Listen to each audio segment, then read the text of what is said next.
एक, संत मत को अच्छी तरह से समझने की कोशिश करें। संत मत का जो भी साहित्य मिल सके उसके अध्ययन और सत्संगियों की संगति द्वारा इस बारे में जितनी भी हो सके खोज करें। जब आप संत मत के सिद्धांतों और विचारधारा को अच्छी तरह समझ लें और आलोचना का बुरा न माने, तब अपनी पत्नी को समझाने की और प्रेम पूर्वक उन्हें अपने विचारों की ओर लाने की कोशिश करें।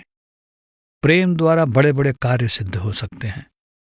पत्नी के विश्वास की नुक्ताचीनी किए बगैर उन्हें संत मत की अच्छाइयां बताएं। परमात्मा की भक्ति का मतलब गृहस्थ जीवन को अस्त व्यस्त करना या बिखेरना नहीं, बल्कि इससे पारिवारिक जीवन को बेहतर और सुखी बनाने में सहायता मिलनी चाहिए। 2. आत्मिक अभ्यास और अनुशासन द्वारा अपनी चेतन धारा या सुरत को दोनों आंखों के मध्य इकट्ठा करके अंदर जाकर परमात्मा को प्राप्त करना हमारा उद्देश्य है। पर प्रतिदिन के कर्तव्यों में रुकावट डाले बगैर हमें यह अभ्यास करना है। हमें संसार में रहना है, पर इसी के ही नहीं हो जाना। शब्द या दिव्य धुन मनुष्य और परमात्मा के बीच की कड़ी है।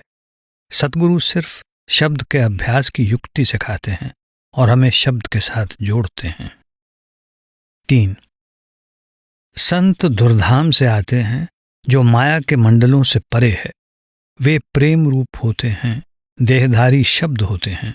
वे प्रेम पूर्वक समझा बुझाकर जैसे भी हो हमारे अंतर में रूहानियत की चिंगारी सुलगाकर हमारी भूखी प्यासी आत्मा को शब्द के दिव्य संगीत से जोड़ देते हैं, जो दुर्धाम से सीधा हमारे अंदर आ रहा है। जैसे जैसे शिष्य सद्गुरु की बताई हुई युक्ति के अनुसार जीवन व्यतीत करता है, धीरे धीरे उसके कर्मों के कर्ज का भुगतान होता जाता है। उसकी नियमित रूप से रूहानी सफर में उन्नति होती जाती है और उसे परम आनंद की प्राप्ति होती है। इस आनंद का अनुभव करीब करीब सभी रूहानी मंडलों पर हो सकता है और होता है। इस आनंद से अभिप्राय अपने अहम को त्याग देना और किसी ऊंची सत्ता में समा जाना है। आनंददायक अनुभव अलग अलग चक्रों पर भी प्राप्त हो सकते हैं, परंतु अलग अलग मंडलों में इनका आत्मा पर होने वाला प्रभाव और इनसे होने वाली आत्मिक उन्नति अलग अलग होती है। आत्मज्ञान बहुत बड़ी चीज है। ये एक जरूरी सीढ़ी है परमात्मा के ज्ञान के लिए, जो बाद में आता है। जब हम तीनों गुणों को अलग करने में सफल हो जाते हैं या उनसे ऊपर उठ जाते हैं, तभी हमें आत्मज्ञान हो सकता है, अर्थात तभी हम अपने आप को पहचान सकते हैं। तब हम सैद्धांतिक रूप से निश्चय पूर्वक केवल कहते ही नहीं, बल्कि जानते हैं कि हमारा मूल स्रोत परमात्मा है और हम उसी का अंश हैं। शब्द उस दिव्य महासागर की लहर है। संत या सतगुरु अपने शिष्य को शब्द से जोड़कर परमात्मा से टूटे उसके तार को फिर से परमात्मा से जोड़ देते हैं। वो उसके अभ्यास की देखरेख करते हैं। आपको मालूम ही है कि हमारा मुख्य आधार सुरत शब्द योग है और भक्ति वो मार्ग है जिस पर हम चलते हैं। ये भक्ति है शब्द की या उन संतों की जो शब्द के भेदी हैं। संत बीच के मार्ग का अनुसरण करते हैं। वे कठोर तप और साधना के पक्ष में नहीं हैं। शब्द या नाम और सद्गुरु की भक्ति के फलस्वरूप वैराग्य अपने आप आ जाता है। 4. संतमत आत्मज्ञान की प्राप्ति का व्यावहारिक या अमली रास्ता है और शब्द इस रास्ते का सबसे आवश्यक अंग है। शब्द हमें बाहरी संसार से विरक्त करके हमारे ध्यान को अंतर्मुख कर देता है और इस प्रकार मन को सांसारिक संबंधों और सुखों की ओर से हटा देता है। सांसारिक सुखों और भोगों के पीछे भागना और उन्हें इधर उधर ढूंढते फिरना हमारे मन का स्वभाव है। पर जब मन शब्द के संपर्क में आता है, तब ये उस स्थायी परम आनंद को पा लेता है जो इसे मोहित करके हमेशा के लिए अपनी ओर खींच लेता है। फिर ये सांसारिक लज्जतों के पीछे नहीं भागता। शब्द संतमत का सार या निचोड़ है। इस शब्द के साथ हमें जोड़ने का काम सद्गुरु करते हैं। सद्गुरु खुद परमात्मा से मिलाप कर चुके होते हैं। वे शब्द स्वरूपी और शब्द अभ्यासी होते हैं। शिष्यों को कुछ नियमों का पालन करना पड़ता है, जिनमें मुख्य हैं पूर्ण शाकाहारी भोजन करना, जिसमें शराब, मांस, अंडे, मछली आदि का प्रयोग ना हो और इनसे बनी चीजों का इस्तेमाल न करना। 5. हर किसी को अपनी समस्याओं को खुद ही हल करना पड़ता है, दूसरे तो केवल मदद और मार्गदर्शन ही कर सकते हैं। आपकी संत मत में रुचि और नाम पाने की इच्छा के संबंध में मेरे लिए यह कहना आवश्यक है कि शाकाहारी भोजन की शर्त में छूट नहीं दी जा सकती और इसे अपनाए बिना नामदान संभव नहीं। मांस, मछली, अंडे और साथ ही शराब तथा इनसे बनी हुई चीजों का नामदान की प्राप्ति से पहले ही त्याग एक जरूरी शर्त है।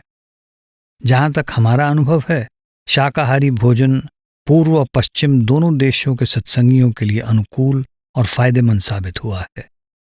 ये मन और शरीर को शुद्ध करता है।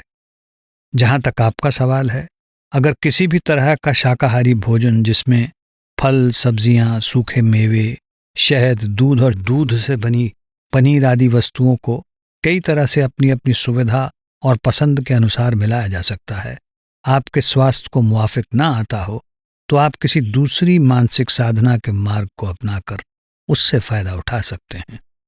परंतु जब तक आप बताए गए भोजन पर नहीं रहते, तब तक आपको शब्द के मार्ग में शिष्य के रूप में स्वीकार कर सकना संभव नहीं है।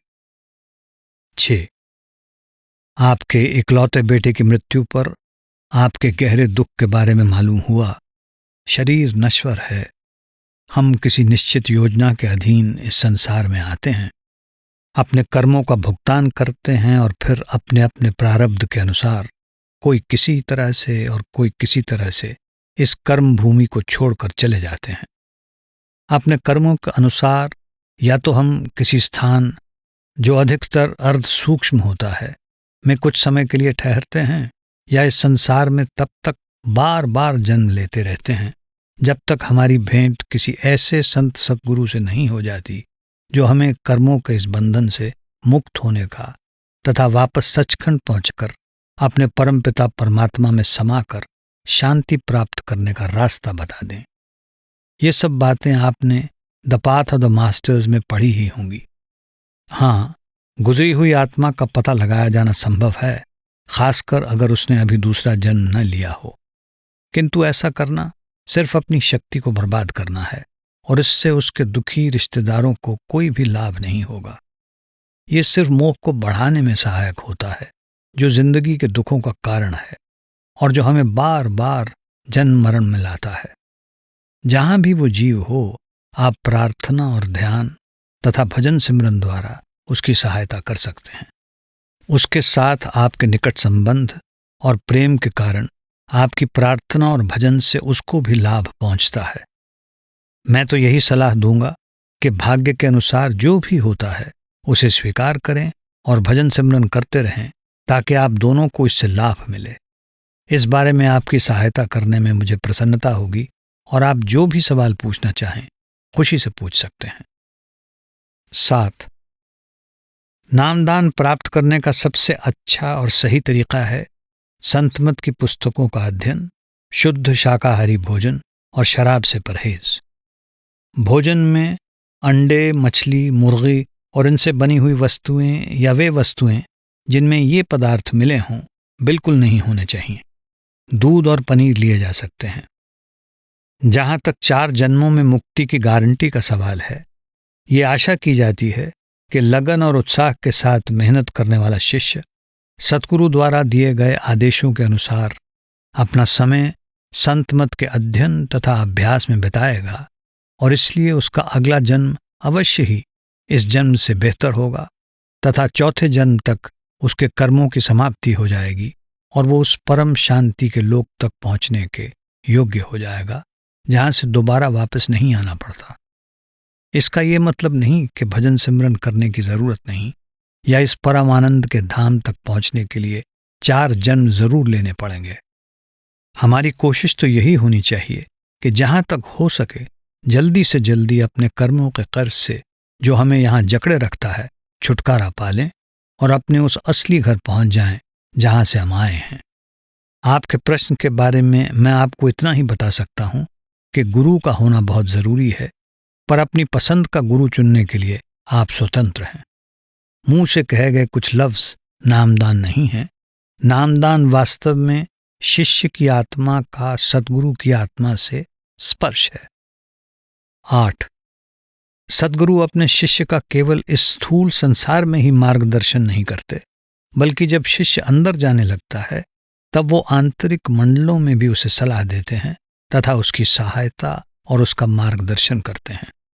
हम अपने अंतर में परम सत्य अर्थात परमात्मा को प्राप्त कर सकते हैं और यही हमारा उद्देश्य होना चाहिए। पर सबसे पहले हमें वो साधन मालूम होना चाहिए जिससे हम ये जान सकें कि अंतर में कैसे और कहाँ जाना है। जिज्ञासु को ये युक्ति खुद सद्गुरु द्वारा या उनके किसी प्रतिनिधि के जरिए समझाई जाती है।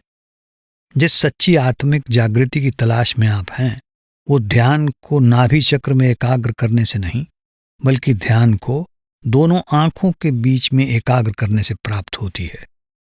ये ध्यान आंखों द्वारा नहीं, बल्कि मन द्वारा किया जाता है। हमारा असली रूहानी सफर इस केंद्र यानी दोनों आंखों के बीच के स्थान से ही शुरू होता है। इस समय हमारी आत्मा और हमारे मन की धाराएं सारे शरीर में फैली हुई हैं। हमें इन्हें ऊपर समेट कर दोनों आंखों के बीच में इकट्ठा करना है।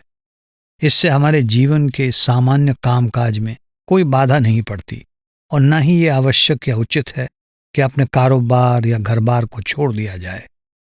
हमें आत्मिक अभ्यास करते हुए अपने सांसारिक कर्तव्यों और अपनी जिम्मेदारियों को भी पूरा करना है, परंतु हमें शाकाहार अपनाने की तथा शराब और नशीली चीजों का त्याग करने की प्रतिज्ञा करनी होगी। निर्धारित भोजन में सभी प्रकार की सब्जियां, फल, पनीर और दूध शामिल हैं। मन और माया से ऊपर उठने पर ही हम अपने असली स्वरूप को पहचान सकते हैं।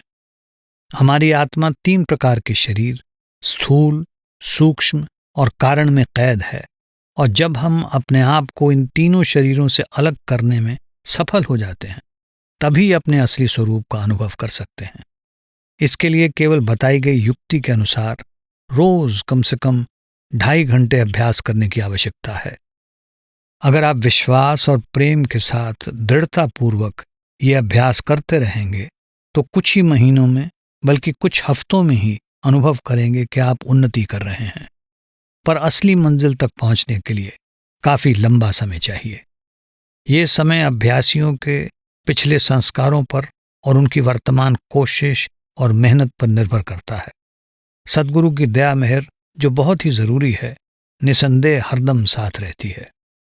आपको ये जानकर खुशी होगी कि इस विज्ञान में आपको फिलॉसफी यानी दर्शन शास्त्र आदि के अध्ययन की जरूरत नहीं है, लेकिन अगर इससे आपके मन की तसल्ली होती है तो बात दूसरी है। असल जरूरत अधिक से अधिक अभ्यास की है। इतना मैं कह दूं कि नाम की प्राप्ति का पहला कदम है पूर्ण शाकाहार को अपनाना। कुछ महीनों के लिए शाकाहारी भोजन करके देखें कि आप आसानी से इसे अपना सकते हैं या नहीं। मैं आपको ये सलाह भी दूंगा कि नामदान की मांग करने से पहले आप संतमत के साहित्य का खूब अच्छी तरह अध्ययन करें, ताकि आप अपने मन में पक्का निर्णय कर सकें कि आप इसी मार्ग को अपनाना चाहते हैं और आपके सब संदेह भी दूर हो जाएं। आप जब भी चाहें मुझे पत्र लिख सकते हैं। 9. संतमत के अनुसार रहनी और साधना का एकमात्र उद्देश्य है आत्मा को धीरे धीरे संसार के झमेलों और मोहजाल से हटाकर उसे इसी जन्म में परमात्मा से मिला देना। इसी जन्म में उस ध्येय को पाना शायद संभव न हो सके, लेकिन अगर हम इस मार्ग पर दृढ़ रहें तो हमें खुद ही महसूस होने लगता है कि परम सत्य को पाने के लिए ये कितना सरल रास्ता है। भक्ति और अभ्यास एक परिवर्तन लाते हैं। शिष्य जल्दी ही महसूस करने लगता है कि वो पहले से कितना बदल गया है और उसे हकीकत की झलक मिलनी शुरू हो जाती है। अभ्यास का तरीका शिष्य को नामदान के समय बताया जाता है, जिसके लिए कुछ शर्तें हैं। आप इस बारे में उनसे पूछताछ कर सकते हैं जिन्होंने आपको किताबें दी थीं। नाम मांगने से पहले जिज्ञासु को चाहिए कि इस बारे में पूरी छानबीन करके अपने आप को इस बारे में संतुष्ट कर ले कि जो वो वास्तव में चाहता है वो ये है या नहीं। मैं ये भी कहूँगा कि नाम मांगने से पहले आपके लिए 6 महीने शाकाहारी भोजन करना और शराब और नशीले पदार्थों से परहेज करना अच्छा होगा। 10. संत मत असल में व्यावहारिक रूहानियत का मार्ग है और इसका ध्येय है अपने अंतर में आत्मा की पहचान द्वारा परमात्मा की पहचान करना। ये सांसारिक कर्तव्यों को निभाते हुए आत्मिक अभ्यास पर जोर देता है। संत मत में कोई रीति रिवाज, कर्म कांड और पुरोहित नहीं है।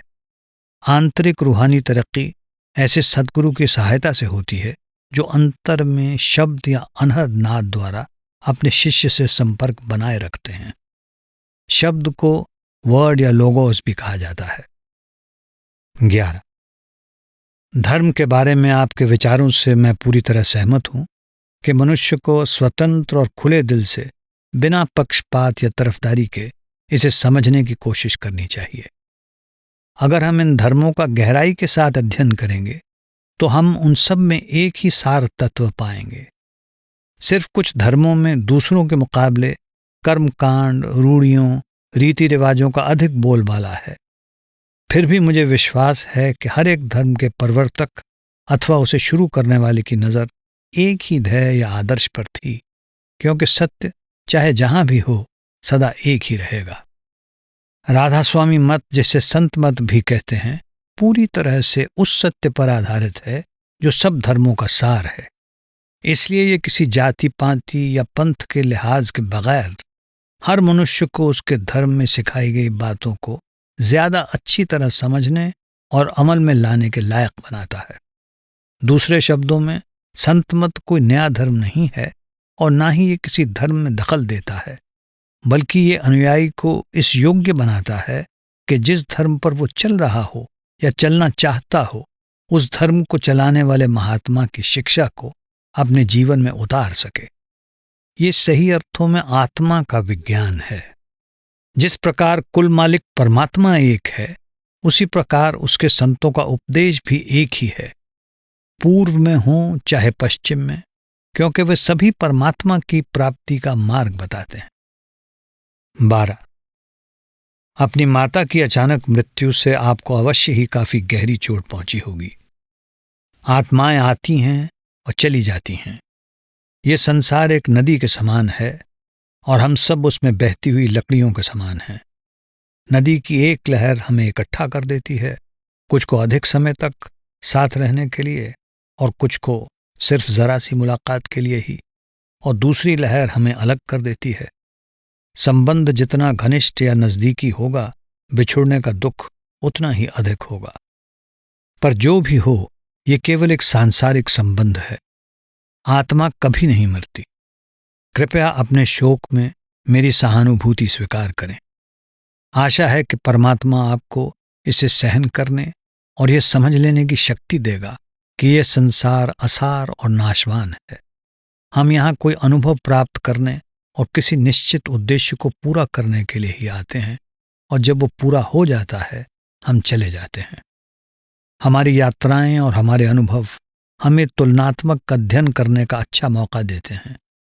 मेरे विचार से सब धर्म एक ही सत्य की ओर इशारा करते हैं कि सब कुछ अंदर है और हमें अपने अंतर में ही खोज करनी चाहिए।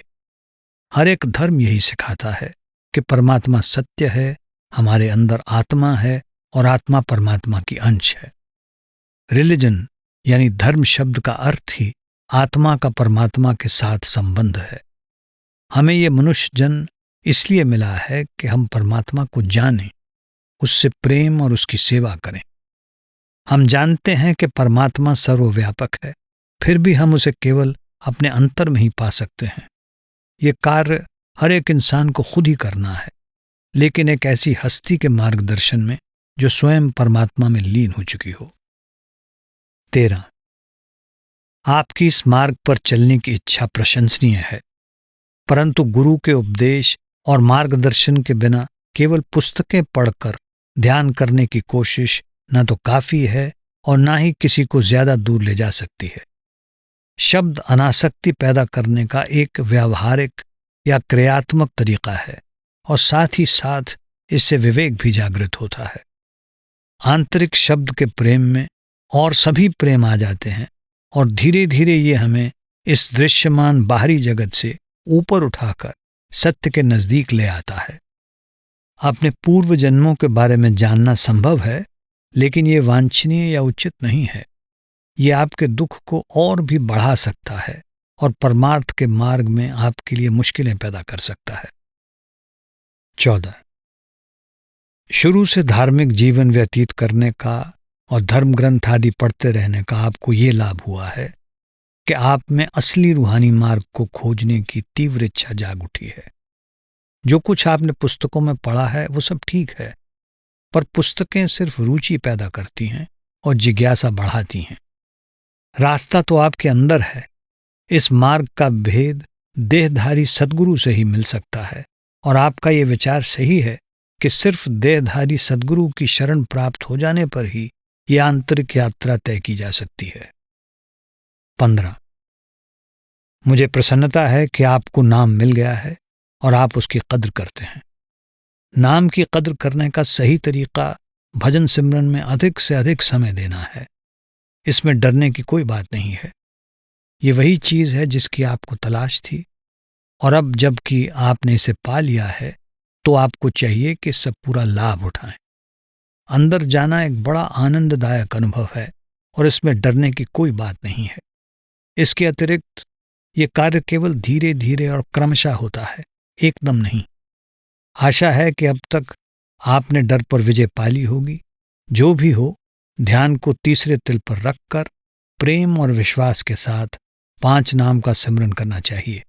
वहां ऐसी कोई भी बात नहीं है जो डर या घबराहट पैदा करे। 16. जो आप कहते हैं वो सही है। ये संसार दुख, स्वार्थ, निर्दयता और लालच से भरा हुआ है। आपके सद्गुरु कहा करते थे, और अन्य सब संत भी यही कहते हैं, कि अगर आप इस संसार में या दोनों आंखों के नीचे कहीं भी सुख और शांति ढूंढना चाहेंगे तो आपको सफलता नहीं मिलेगी। इसी प्रकार आंखों के केंद्र यानी तीसरे तिल से ऊपर दुख और निर्दयता का नामो निशान तक नहीं है। ये सच है कि इसमें कर्मों का बहुत बड़ा हाथ है, और ये सारा नाटक हमारे कर्मों द्वारा खेला जा रहा है। इससे निकलने और शांति प्राप्त करने का एकमात्र रास्ता है तीसरे तिल में ध्यान को एकाग्र करके अपने शरीर को खाली करना, 5 नाम का प्रेम और विश्वास के साथ सिमरन करना और शब्द में समाकर शरण और शांति प्राप्त कर लेना। हमदर्दी का होना अच्छा है, पर जब तक हम ठोस या वास्तविक सहायता करने की अवस्था में ना हों, हमारी हमदर्दी कोई खास कारगर या सार्थक नहीं हो सकती। मानसिक या किसी और प्रकार से पशुओं के दुख में भाग लेने की कोशिश से कोई लाभ नहीं, क्योंकि ऐसा करने से आपके ऊपर ऐसा बोझ पड़ जाएगा जिसे उठा सकना आपके लिए संभव नहीं होगा। आप सद्गुरु से उन्हें सहायता देने के लिए प्रार्थना अवश्य कर सकते हैं। इस प्रार्थना के फलस्वरूप आपको भी निर्मलता और पवित्रता प्राप्त होगी, क्योंकि ये करुणा, दया और सहानुभूति के दिव्य गुणों को प्रबल रूप से जागृत करती है। इन सब बातों के बावजूद भजन सिमरन बराबर करते रहें। जब भी आप इन बातों के लिए बहुत दुखी हों तथा ये आपके मन पर गहरा प्रभाव डालें, तो आप लगन के साथ नाम का सिमरन करते हुए अंतर में जाने का यत्न करें। 17. कर्मों का कानून बहुत जटिल है। ये उतना ही विविध है जितनी की प्रकृति। इसकी छानबीन में लगे रहना कोई खास लाभप्रद नहीं होगा, और अंत में हम इसी नतीजे पर पहुंचेंगे कि जैसा बोओगे वैसा काटोगे। ज्यादा जरूरी सवाल तो ये है कि इन कर्मों के बंधन से किस प्रकार छुटकारा प्राप्त किया जाए, अर्थात इनके चंगुल से कैसे बचा जाए। इसका जवाब है अपने आप को भजन सिमरन में लगाकर। जब आप ऊपर जाएंगे और शब्द में समा जाएंगे, तब ऐसा लगेगा मानो आप मैदानों की तेज गर्मी से बचकर पहाड़ों में पहुंच गए हैं। सरदार बहादुर महाराज जगत सिंह जी ने आपको जो लिखा था वो सही है। हालांकि हो सकता है कि इन बातों को आप अभी पूरी तरह से न समझ सकें। इस जिज्ञासा को एक तरफ रखकर भजन सिमरन में लग जाना बेहतर होगा, ताकि आप अंदर जाएं और इन बातों को खुद ही जान लें। हाँ, आध्यात्मिक चिकित्सा या रूहानी इलाज का आजकल काफी जोर है और शायद लोगों को इससे लाभ भी होता होगा।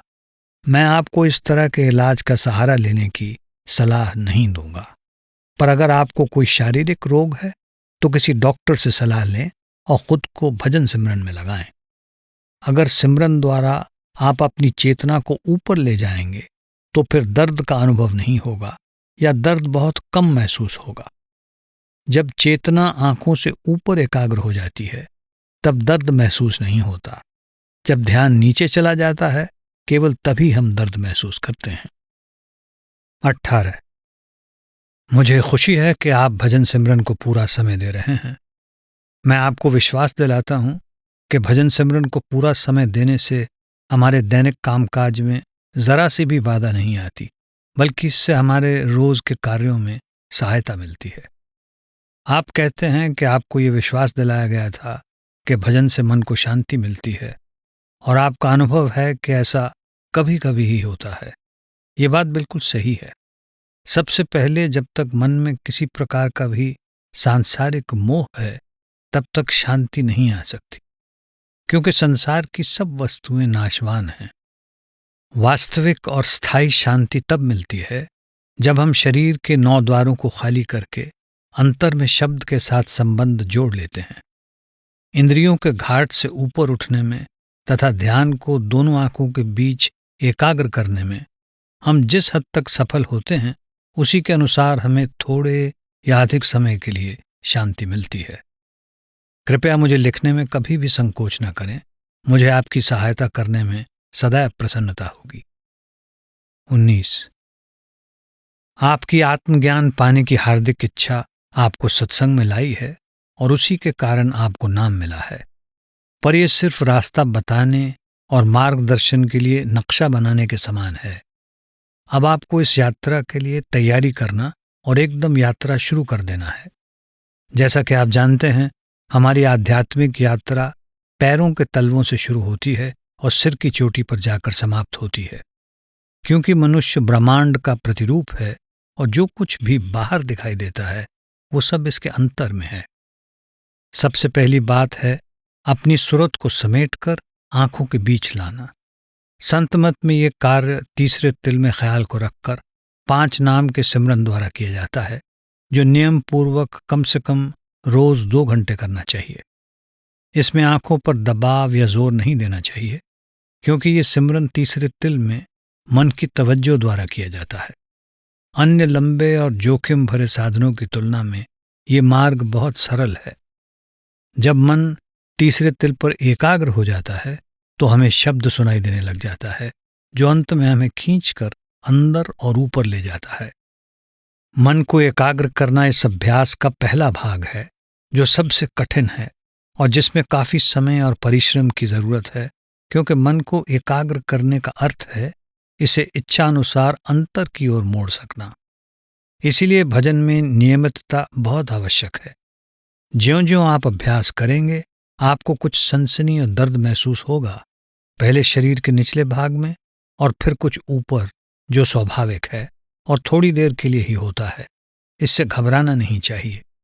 धैर्य और लगन पूर्वक अभ्यास तथा सद्गुरु के प्रति श्रद्धा, प्रेम और विश्वास भजन सिमरन में तरक्की का मूल आधार हैं। अभ्यास के विषय में आपके प्रश्नों का उत्तर देने में मुझे हमेशा खुशी होगी। 20 आध्यात्मिक मार्ग में उन्नति, जैसा कि आपको पता है, कई बातों पर निर्भर करती है, जिनमें पिछले कर्मों के लेन देन का बहुत महत्व है। ये उन्नति हमारी भक्ति और अभ्यास के अनुसार भी समय समय पर कम या ज्यादा होती है। सद्गुरु इन सब पर पूरी निगरानी रखते हैं। शिष्य का कर्तव्य तो बताए गए तरीके से भजन सिमरन करना और बाकी सब कुछ सद्गुरु पर छोड़ देना है। इस उद्देश्य के लिए यहां आना जरूरी नहीं, क्योंकि भजन सिमरन तो कहीं भी किया जा सकता है। 21 सिमरन और भजन से हमारे अंदर एक ऊंची हस्ती में विश्वास जागृत होता है। इससे हमारा बोझ बढ़ जाता है और हम हल्का महसूस करने लगते हैं। इसके अतिरिक्त नियमित भजन सिमरन हमें प्रतिदिन की सांसारिक उलझनों से ऊपर उठने और बेपरवाह या अनासक्त होने में मदद करता है।